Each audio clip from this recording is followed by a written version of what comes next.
We're here in Alabama today. This is pre-rut conditions. We're still a couple of months away from the rut, and we're going to utilize a hunting tool to hopefully pattern some bucks and get them coming through this area, and also to see what kind of bucks we have coming through here. And to do that, we're going to make a mock scrape today.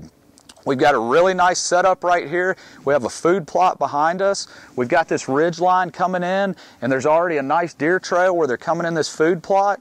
We don't know what kind of bucks we have out here, so we're going to set up a camera on this mock scrape and hopefully get an inventory.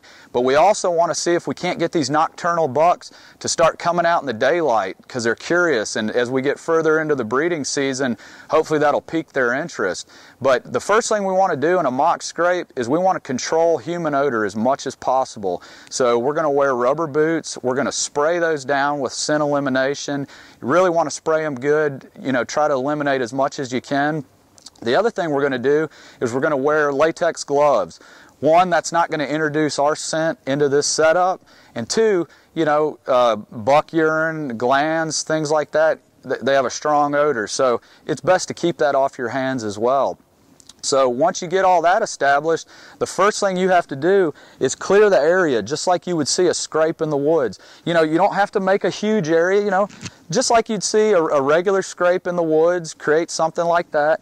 Clear all the leaves out, and when you do it, you can use a stick, you can use your boot that you've sprayed, and clear it all in one area, just like a buck would. Just picture a buck coming on here and scraping all those leaves back. That's going to offer a visual to the animals coming through here as well. And then once we get that nice and kicked up and cleared like we want, we're going to introduce our scrape mate. And scrape mate has buck urine in it and also gland secretions. So it's curiosity. That buck's going to come in here smelling. You're going to have does coming through here. And then the other part we're going to do, we're going to hang a tarsal gland up on this branch, simulate that licking branch. The deer always like to rub on those and smell them, and that's their way of communication. So when we get this set up, our hopes are that the deer are going to take this over. They're going to start using it. They're going to start scraping and urinating and putting their scent in here. And that's what you want to happen. Before long, your mock scrape becomes a scrape that's actually being used in the woods. So we may have to come out here over the next few weeks, once a week, kind of freshen this up with some more scrape mate. And once this gets going, we're going to see the animals coming through here. We've set our camera up.